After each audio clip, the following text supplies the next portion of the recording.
esimene päev Taipeis väljas. Ilm on üsna vihmane. Ma siin hotelli ümbruses kuskil kesklinnas. No jah, see siit piirkonnast esmamulje, et väga uhke just ei ole. Ja neid 7-Eleveneid on iga nurga peal. Et jah, mugavus. Aga ilmast rääkides, eile maandasin, siis oli 25 kraadi. Täna selle vihmaga on jahedamaks tõmmanud hetkel 23 kraadi. Ja mis meil siin paistab? Kaisheki Memorial Halli ja siis terve selle krempli põhivärav. Kaisheki Memorial Hall. Ja see krempel on siis esimene vaatamisväärsus, mida ma siin Taipeis vaatama tulin. Et Kaishek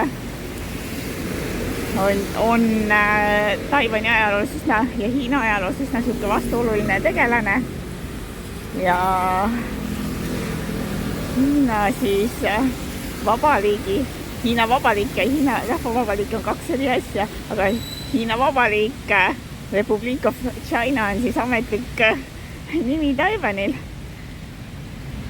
Ja selle vastuoluline president ja diktaator 50 aastat ja valge terror ja miskid temaga seostuvad. Aga see mälestuste krempel, see on koht, mida turisti ikka vaatama juhitakse. Otsin kohta, kus ma saaks üle tee minna. Ees on Memorial Hall oma täies hiilguses ja see peaks olema siis rahvuslik teater ja rahvuslik kontserthall, kaks uhket Hiina stiilis maja. Aga sammuke tagasi võtta, Taiwani ajalukk on oma liiga kaugele ei hakka minema. Aga Jaapani võimu all oli 19. sajandi lõpust kuni siis teise maailmasõja lõpuni võimu ja valitsemise all see saar ja too aeg tekitati siia palju uuendusi, et siis tulid need Taiwani raudteed ja infrastruktuur ja värgid. Aga siis teises maailmasõjas Jaapan teatavasti sai lüüa ja pärast seda 1949 juba toimusid seal Hiinamaal suured poliitilised sündmused ja siis selle Kaisheki, kelle templit me praegult vaatame, et tema partei sai lüüa Mao Zedongi käest ja siis see partei KMT vist oli ta nimi, Kuomintang, jah. Sõnaga see partei, see juht ja siis terve kali neid sõjaväelisi sõdureid, et pagesid see Taiwani saarele ja Hiina rahvavabariik tekkis Taiwani saarele ja kuni 1970. alguseni esindas, mitte Hiina rahvavabariik, Hiina vabariik, ma ise jään kogu aeg segamini, et Taiwan Rock Republic of China ja see, mida tuntakse täna Hiina all, see on People's Republic of China ehk Hiina rahvavabariik. Ühesõnaga kaks sellist riiki.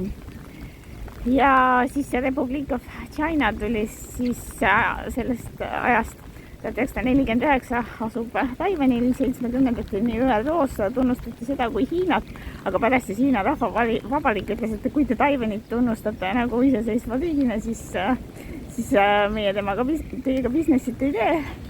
Enam-vähem siuksed keerulised suhted ja pärast seda siis Hiina rahvavabariigi tunnustatakse, enamus maailmas tunnustab ametlikult Hiinana ja mitte siis Taiwanit. Taiwan on ja ei ole nagu Hiina osa, et mitte ametlikult ta on ikkagist nagu iseseisev riik, aga ametlikult vähesed, mitte väga paljud tunnustavad ja ainuke, kes Taiwanit iseseisva riigina Euroopas tunnistab, on Püha Tool. Siuksed lood. Ja siin natukene teistpidi neid vaataid ka nüüd sinna väravale, et vihmase ilmaga, kui siin on palju vett, praegalt nii palju ei ole, aga siis on nagu perfektne see peegeldus pidavad siit kivide pealt näha olema. Ilus jalutuslada ja park siin ümber. Hommikuti võiksin näha tai chi tegijaid ja vaatame nüüd, miks see proua seal nimelikult jalutab, aga võib-olla see on see tai chi walking.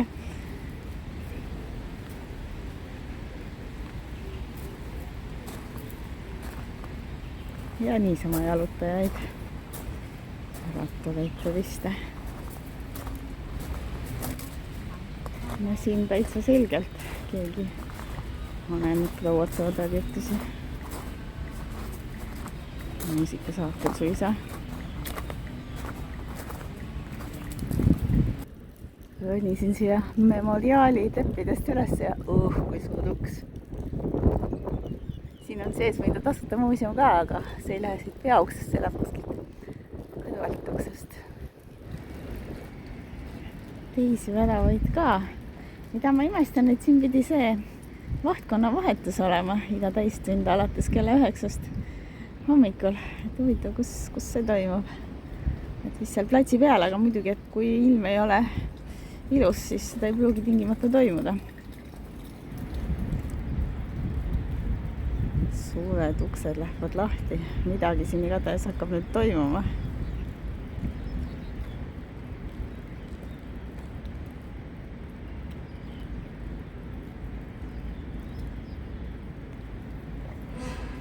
Seest paistab punane paraadvaip.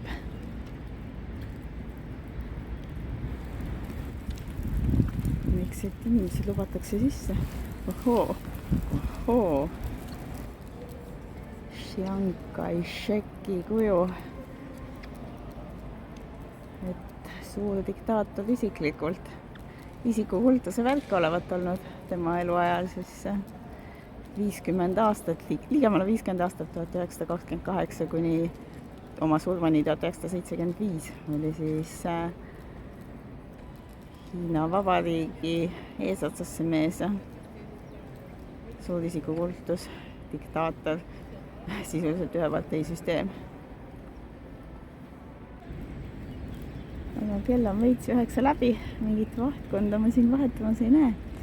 Minu päeva kava näeb ette edasi liikuda. Eks see sedamoodi, et ma liigun läbi mingisuguse turu. No neid turge ja turulaadseid siin Taipei peal, no neid on ikka palju.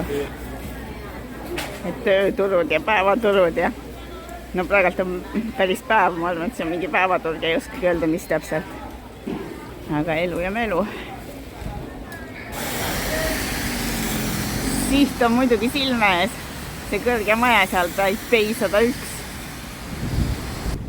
Kogukõrgust koos selle toonikesega peaks olema 508 meetrit, et maailma esimene pilvelõhkuja, kes ületas või mis ületas pool kilomeetrit. No muidugi hiljem Dubai omad Burj Khalifa, et see tolm muidugi sai kõrgemaks, aga 2004 kuni siis 2011 oli see kõige kõrgem pilvelõhkuja maailmas. Täna peaks olema 11. kohal. Ja mõned ütlevad, et või arhitektid mõtlesid, et see meenutab bambuse valtse kuju. Et siukene nagu aeg-ajalt sõlmeline ja tugev ja vastupidav tuules. Teised ütlevad, et see meenutab Hiina rahakappe ka sümboolne. No ma ei tea, vaatan seda ja mõtlen, et roheline küll, aga mulle ikka meenutab rohkem nagu üksteise otsa laotud rahakaste kui seda bambuse vart. Siin on siis Taipei 101 maja tunnustused. Näed, natukene valetasin, et maailma kõrgeim maja oli 2004 kuni 2010. 508 meetrit, sellega läks õigesti. Ja siiamaani tänaseni Taipei 101 ja maailma kõrgeim roheline ehitus ja selle rohelise sertifikaadi LED said esimest korda aastal 2011. Sees on selline terast rossist kunstiteose ja nimeks olevat ligikestev elu.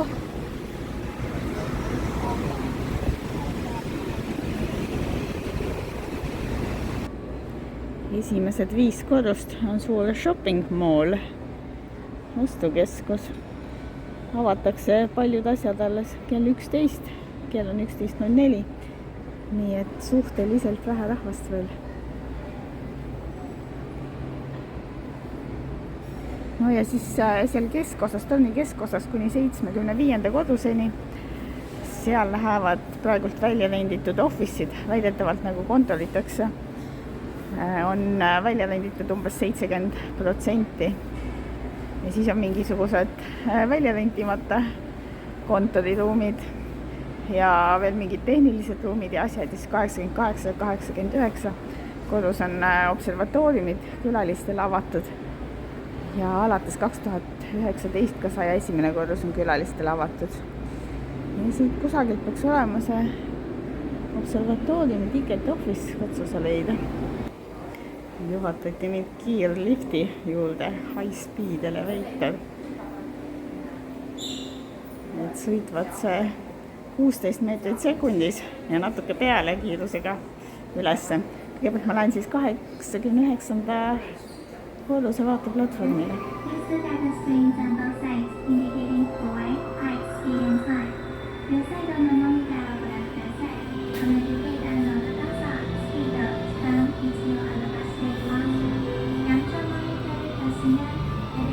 Võtab väike need kõrvad kinni.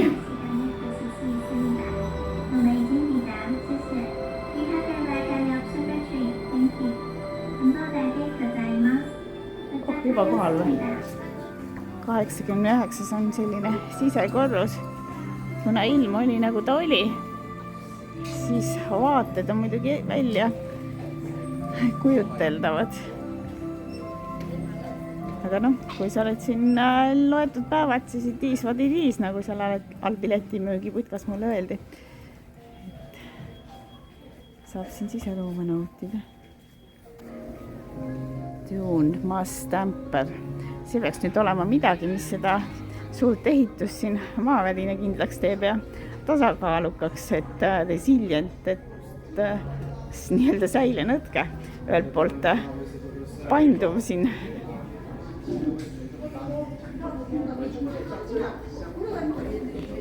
Ja teiselt poolt stabiliseeriv.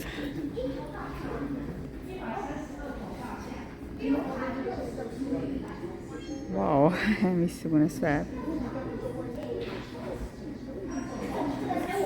Siuke elukus siin. Infokiri ütleb, et rich gold. Et on lahke tegelane selline ja toob õnne kõigile, kes töötavad kõvasti. Vaatan seda palli siin ka, et 2015. aasta taifuunid ja maavälinad ja asjad olevat seda kõvasti kõigutanud. Seda ja seda torni, aga näe, torni ei püsti. Et olevat ehitatud üks 2500 aasta stsenaariumi, maavälina stsenaariumi jaoks, et kord 2500 aasta jooksul võib juhtuda see, et selline ehitus kukub kokku. See on muidugi statistika ja statistikast me teame, et väike vale, suur vale, tükk tühja maad ja siis on statistika, et kes seda täpselt teab, kas see tõenäosus on nüüd 2500 aasta jooksul või mitte. Aga selge on see, et Taiwani saar on siin kuskil laamade kohtumise punktis ja üsna maavälinad, taifuunid, siuksed asjad on siin tavaline. Kui kaamerale väheke vähendust peale panna, siis saab kohe siukse päris laheda vaate. Ma paistab, et seal all on põrand, et ta ei ripu niisama õhus. Tüüp demonstreerib, kuidas see pendulum siin töötab.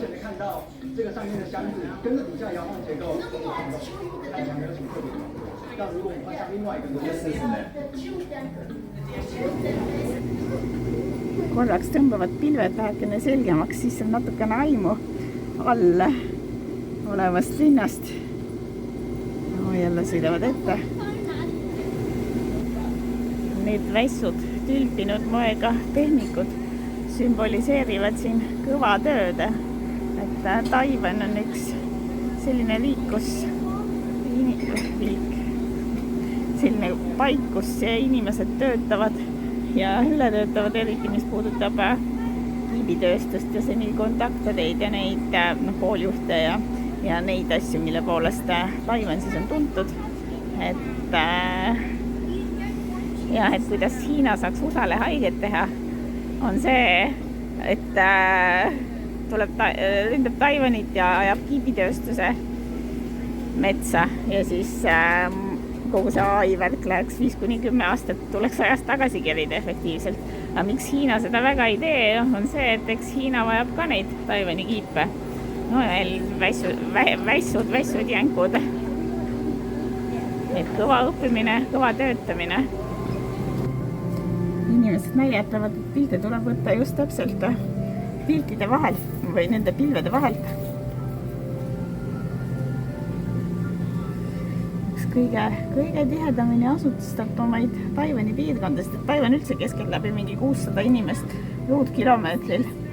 Aga no loomulikult see rahvastik on koondunud siia Põhja- ja Lääneservale ja see on siis, ma arvan, et siin võib olla üle 4000 inimese ruutkilomeetril ja sellistes pilvelõhkujates nad siis elavad ja töötavad ja ümberringi on mäed.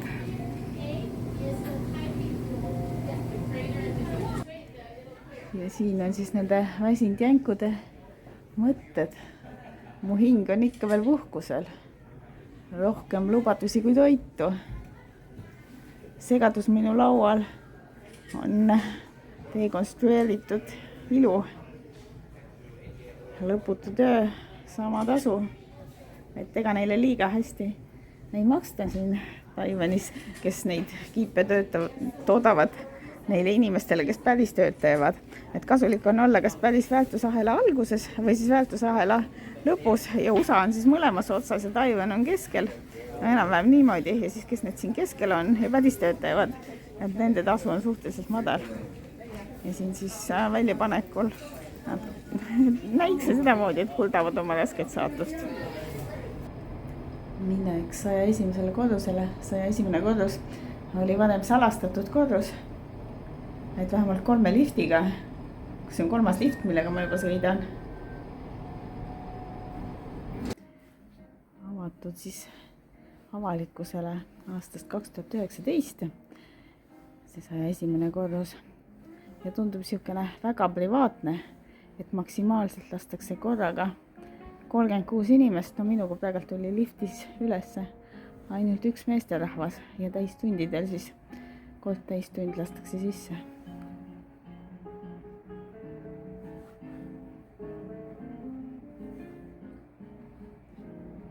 Varem oli see salaala riigipeadele ja rahvusvahelistele vippidele. Nüüd on see transformeeritud selliseks omaette nagu aiaks, väidetavalt maailma kõrgeimaks selliseks omataoliseks ja vaadetega siis Taipei linnale. 508, 508 meetri kõrgusel mina täpselt ei ole, et see peaks olema siis kuskil 448 meetrit see 101. korruse kõrgus.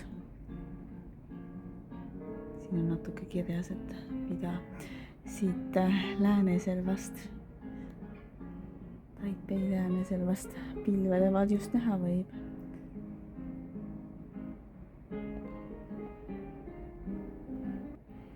No vipid saavad siin istuda ka, et priority seating ühe teatud kohviku külalistele.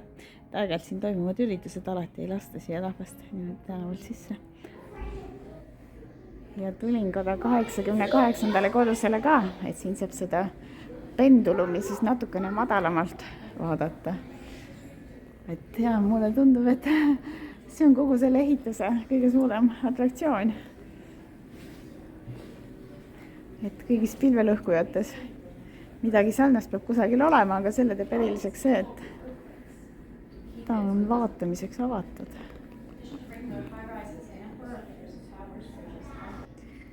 See uudishimulik hõbedane tegelane siin on kiire ja uudishimulik laps, keda huvitab high-tech. Niimoodi ütlevad infokirjad.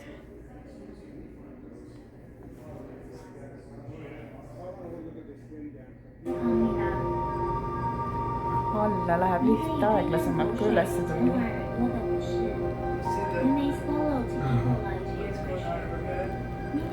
何발 더 놀이kom에 이가 몸을 하시면 힘을 삼키세요.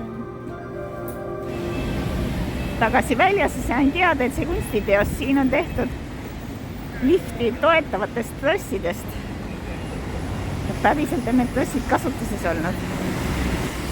Ja alt üles seda maja päris mõnusasti kaob pilvedesse.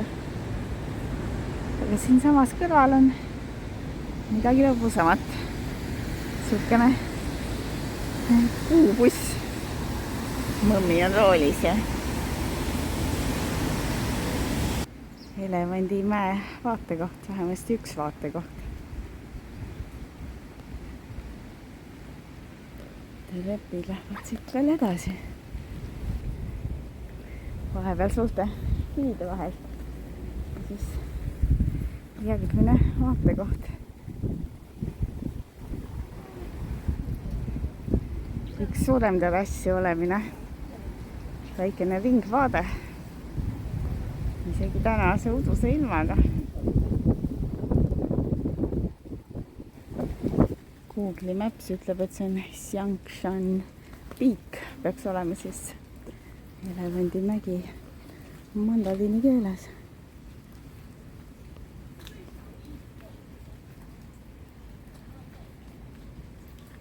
Ja siin on kohe siukene spordiplats. Niisugune pikala moodi ala. No väga kõrge see Elevandimägi nüüd ei ole, et 183 meetrit. Ja kuigi turundussõnumid ütlevad, et siukene loodusmatk, et tegelikult tõi siia üles trepp, puhas trepp. Ja kuigi seda nimetatakse kergeks matkaks, siis et kellel inimestel on põlvehädad või midagi, siis ega seal treppidel mõned pingid on, aga muidu ta on ikkagist trepp nagu ülesse. Et sellega arvestada mingi paarkümmend minutit, no kuni 40 minutit siia üles ronimine. Aga üks 4 elukast või elajast on see Elevandimägi, et on 4 mäge loomanimedega. Kevini ütles 183 meetrit, siin kirjad ütlevad 184. Eks see sõltub, et kus kohtas täpselt vaadata ja mõõta.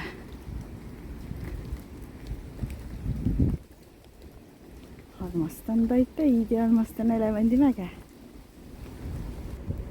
6 giant rocks, 6 hiiglaslikku kivimärakat.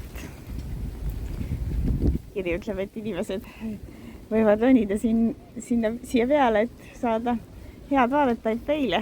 Aga samas seespool olid hoiatusmärgid, et ärge ikka siin kalju ronimist tehke.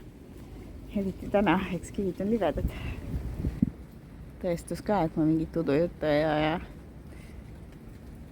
No climbing. Danger, danger. Taipei pearaudteejaam, mis tähendab, et ringiga hakkan oma hotellini tagasi jõudma.